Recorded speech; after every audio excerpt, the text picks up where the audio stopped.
Ashley, great to see you again. Welcome back to Popternative. I just love being here. I'm coming back once a month. I know, it's crazy. I mean, I feel like I have to get you one of these now. You're a 30-time guest, right? I feel like I've earned it. Absolutely. It Feeds is fantastic. You're fantastic in it. Director, writer Chad Archibald, great cast. Talk about that kind of blend that I love about the film of the creature feature, but the mother-daughter dynamic is just incredible. What was that like kind of reading that in the script even before filming?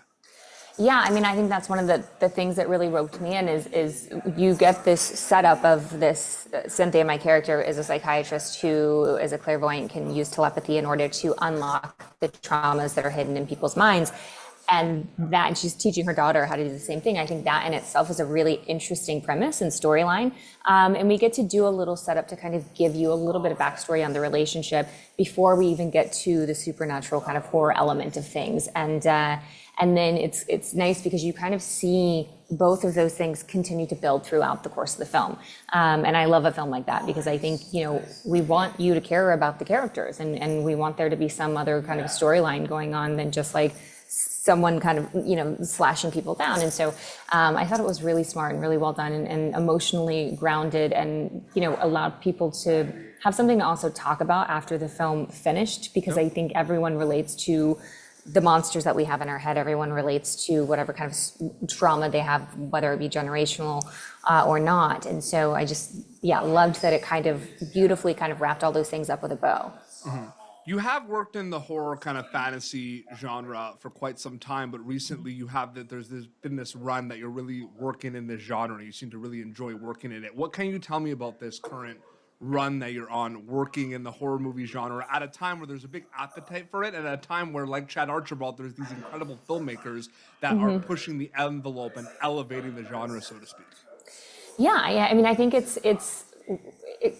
again, like there's something that's really smart about it, and there's something that is now giving us Cynthia's a really meaty role, and she's something to grab onto, and there's a beautiful arc for her, and so I think the horror genre really pushes you kind of to the brink and to your boundaries, and it makes you question a lot of what would I do in these circumstances and who am I really at my core.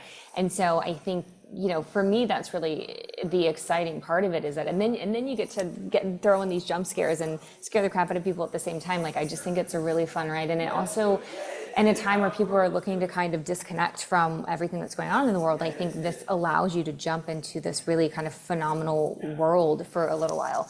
I will say that after last year, I worked a lot and did a lot in this. I think I'm going to switch over to a little bit of comedy. We love Ashley as well. Though. Yeah, we're gonna do both. I mean, I'm gonna keep doing them, but I think I was like, okay, I need we need to level in both, because it is, no matter what, it's quite heavy, and it's a big emotional and physical lift to do these things, and you want to make them as real as possible. And so I'm gonna kind of, I think, layer in a couple of other things years going forward. I don't want to go into big spoilers, but there are some scenes in this that are big scenes, and they're big scenes of kind of the tension kind of driven, and the mother trying to kind of figure out and protect her family with everything happening.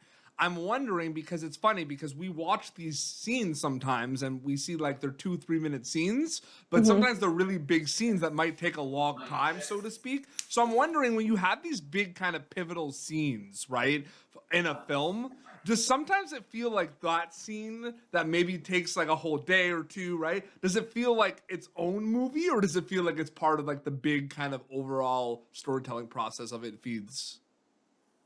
Yeah, on the day, I feel like it feels like it's its own movie, and you're just like, just gassed by the end of the day, where you're like, oh, this is a beast and a monster. But I will say, those days sometimes are not easier, but it is like you're just, that you're going to be in this space all day long, versus having to like do a scene that may have a comedy element. And then, because I think that Juno brought a lot of really beautiful comedic moments to this movie.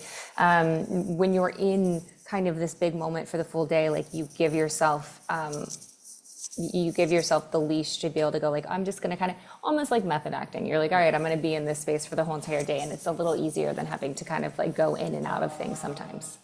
I find it very interesting too, because the conversations that happen on a film depend on who's involved, right? There might be a lot of conversations with the writers and directors before going to production. There might be a lot on the day. It really depends on what's going on. Take me through the process of those conversations with Chad, given that he wrote this and directed this, in regards to like the before after filming it feeds. What were those conversations like with him?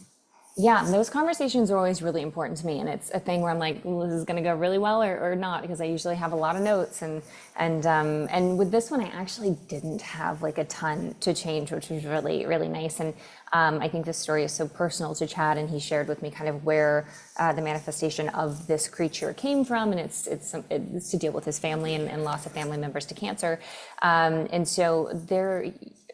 I don't know, like it wasn't a very heavy lift. It was really nice. I think I cried the first time that I was on a Zoom with him because I so heavily related to her, and then hearing his story, it created this safe, open space for us to be able to kind of collaborate. And I'm very big on preparation before I get to set, and I have a lot of questions and I have a lot of thoughts. And so being able to go through all of that before we step foot on set is really nice, because then you just then get to go and release and play and do what you need to, and then also know that like your director is on board with you, because one of my worst nightmares is going like, oh, I have this plan, and then getting to set and it just being completely opposite from what your director is thinking, and he's the one kind of leading this ship, and so you want to be aligned with those things. So yeah, most of my work is done prior, like before going to set. Last question before we wrap up.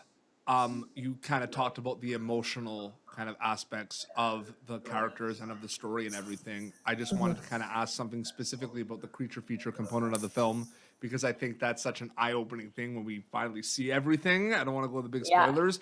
Take me it's through great. that journey of like the creature and your kind of interactions with, like, when did you find out about what it was going to look like? What was the first interactions like? Take me through that specifically. Yeah, I almost kind of wish that I didn't. Like, I got to see Brooklyn go through this whole transformation and saw just how long it took. Like that, God bless her, because I don't know. I feel like I have too much anxiety to have been able to sit through the process like that. But I tried not to, like, when she was going into her final pieces, I tried not to hang around, because I do think there is still something like you want to make it as like real as possible. Yep.